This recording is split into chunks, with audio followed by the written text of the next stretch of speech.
Doctor विवेक तांगड़ी जी, महंत प्राचीन लेटे हुए हनुमान जी, लखनऊ। प्रभु जी चरण वंदन। प्रभु जी, सभी स्वरूप में श्री हनुमान जी के दर्शन होते हैं। जो भी तीर्थ जाएं, जिस भी परम धाम के दर्शन करें, सभी में श्री हनुमान जी के ही दर्शन होते हैं। महाराज जी, इसमें मार्गदर्शन। उत्तम भक्त का यही लक्षण है कि अपने, अभी बताया नहीं, अपने आराध्य देव को देखे। यदि हम हनुमान जी को मानते हैं कि वो हमारे आराध्य देव हैं, तो वही सर्वस्व है, दूसरा कोई नहीं है। हनुमान जी के हृदय में सिया राम जी बैठे हैं, तो सिया राम के हृदय में हनुमान जी बैठे हैं। साधु हृदय मह्यम, भगवान कह रहे, मेरा हृदय साधु, मैं साधु का हृदय। हम भक्त पराधीनो अश्रुतंत्र। अगर हनुमान जी ऐसे दिखाए तो राम जी, अगर राम जी के हृदय में देखो तो हनुमान जी मिलेंगे पक्का। मतलब एक ही परम तत्व है, चाहे उसे जो कहें। वो लीला के लिए सेवक बना हुआ है, लीला के लिए स्वामी बना हुआ है। कभी राम जी हनुमान जी को पूजते हैं, कभी हनुमान जी राम जी को। कैसे? जैसे राम जी रामेश्वर की पूजा कर रहे ना, वही रामेश्वर हनुमान जी बन के उनके चरण पूज रहे। कोई दूसरा है क्या? आप देखना, हनुमान जी कौन है? स्वयं रुद्र हैं, स्वयं शिव हैं। तो रामेश्वर की पूजा स्थापना कौन कर रहा है? राम जी। तो राम जी के चरणों को कौन लिए हुए? बोले शिव जी। यही तो एक, अगर हम इष्ट पकड़ लिया, अब यहां विचार करना है कि हनुमान जी को पसंद क्या है। हम जिससे प्यार करते हैं उसकी पसंद देखते हैं, उसकी रुचि देखते हैं। हनुमान जी को सिया राम नाम पसंद है। हनुमान जी को सिया राम चरित्र, रामचरित सुनवे को रसिया। ये रसिक हैं किस बात के? यत्र यत्र रघुनाथ कीर्तनम तत्र तत्र कृतमस्त कांजिलम वाष्पवारि परिपूर्ण लोचनम मारुति नमत राक्षसांतकम।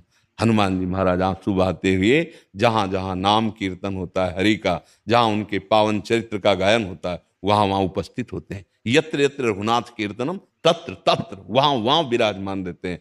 तो यदि हम हनुमान जी को इष्ट मानते हैं तो उनको सिया राम जी का जस सुनाए, सिया राम जी का नाम सुनाए, और सर्वत्र उपस्थिति अपने ही आराध्य देव की देखें।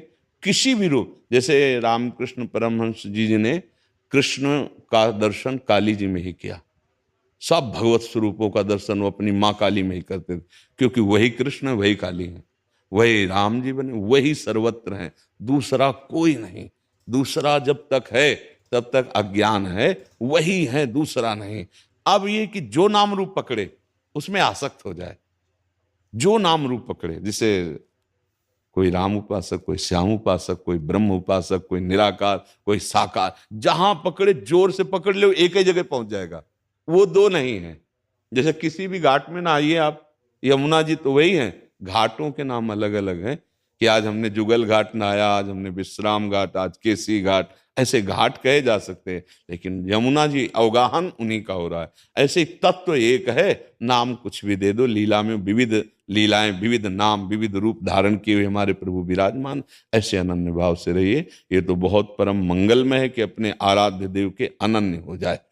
पर हनुमान जी की उपासना में एक सावधानी रखनी है कि उनको अधीन करने की बात ना सोचे शक्ति स्वरूप में, नहीं तो इतनी सामर्थ्य नहीं होती है, फिर वो मतलब बुद्धि विपरीत दिशा में चली जाएगी।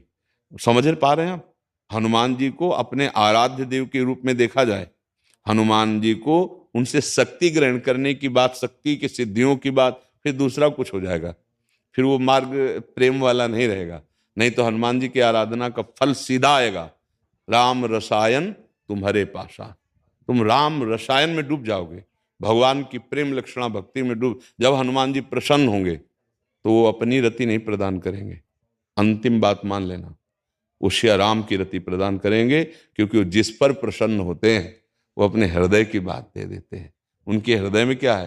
राम रसायन, राम जी का प्रेम, वो उसको प्रदान कर देते हैं।